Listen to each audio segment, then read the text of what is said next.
Welcome to Tales from the Caveside, where Lillian and Chris, we bought a cave house and finca on the outskirts of a small Spanish town.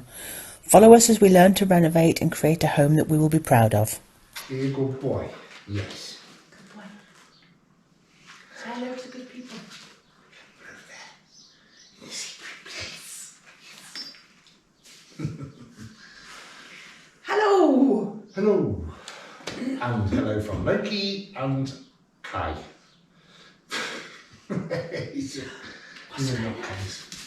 big thing. It's a big thing, this wall. So.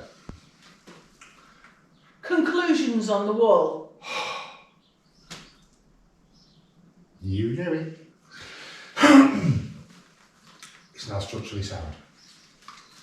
It's been coated in a product that we wish we'd never got, but on the same score, we're glad we did. I don't know what to say. It's made by somebody else, not by the original manufacturer. And it's a completely different colour. It's structurally the same, as far as we are aware. It's certified NHL 5. It has no modern products in it in the way of cement. And Positive, yeah. Positive is we took this wall apart. Everything in that stages. in stages. Everything that we came across, we showed you some video of, oh look, this rock is loose, this rock is loose. It turned out an awful lot of this rock was loose, and we spent 3 days taking all that out and putting it all back. But only sort of like this bit further in the wall, the original cob style Plaster, yeah. mortar-y binder was solid. Yeah. Was as solid as some of the rocks that we discovered, which is a weird structure, just sort of like a rock that's made up of smaller rocks, and then through whatever geological process it becomes one rock.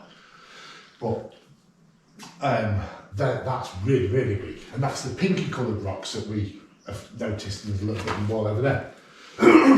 So the original stuff was spot on, but it's where it's been repaired and backfilled with a more modern product, cement.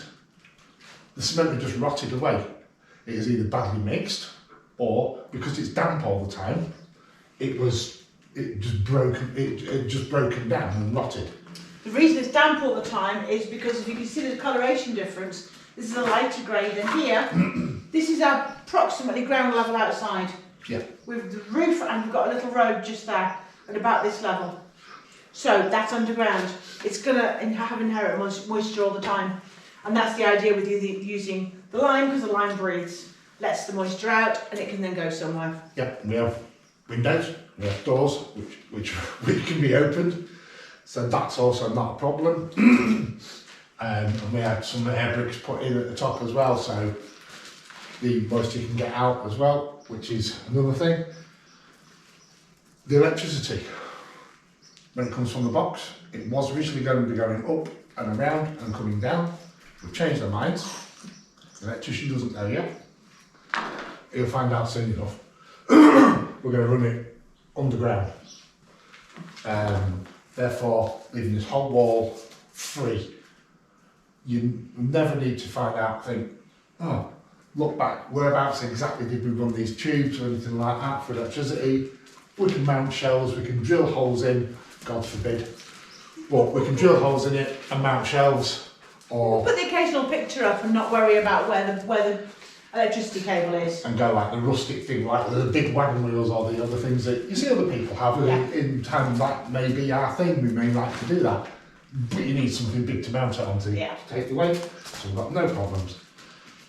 Because we'll have a wood burning stove in here, only a small one, but enough to heat this area. That's another thing, we won't have to worry about heat transference from the chimney, the flue pipe, affecting it higher up. It'll be insulated in the ground. So again, that's that job done.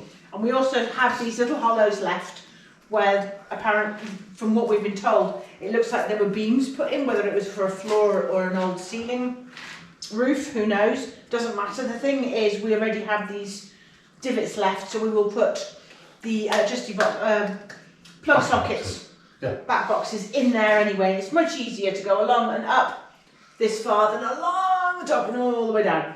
Makes sense. It does. We've got to dig down anyway because we've got to shave off part of this floor because it definitely drops that way. But the good thing is, much as it's a horrible colour, and we will fix that by getting hold of the original product we've put on the wall over there, mixing it the same way and coating it again. It's done. Structurally, we're good to go. Everything, apart from 2 little minor areas, which is absolutely nothing. Yeah. Everything in here is done bar the floor. Yeah. Once the floor's done and the 2 little areas are finished, we can continue to plaster the rest and sort out the electricity and the water for the kitchen that we will be doing in a few weeks or so. It could be months away we go, but a kitchen, and then this area is done. Yeah. So from that point of view, if you've been watching, thank you for watching the saga of the wall. Moving on from here, we've got other projects. We're going to be building a wooden floor, a raised wooden floor upstairs. We've got plastering to do, we've got a kitchen to build, we've got stuff, hopefully more interesting than weeks and weeks of us just going, oh, wall. Exactly. And then we've got a garden to sort out. Oh, Lord, yeah. And an orchard with almonds and olives. I know. The whole plan was to do that right at the beginning, and we haven't even started on that. We've spent 2 years doing this. Living on a building site. Living in the building site. Yes. So thank you so much for watching. If this is your first time or before, please like, please subscribe. And also, if we say something that makes no sense and you're just going, I'm a whatever contractor and I know you're doing something wrong, let us know. We're learning as we go, and I'd rather do it once right than have to do it once wrong and then be told you should have done such and such. Yeah, we've learned learned to do it again. We've learned that lesson, and that's another project. Exactly. It's coming up a lot later in the year. We'd rather not do that again. So please let us know. On that note, Goodbye. bye for now. Thanks for watching the latest episode of Tales from the Caveside. If you enjoy what we're doing, please like and subscribe. We would really appreciate it.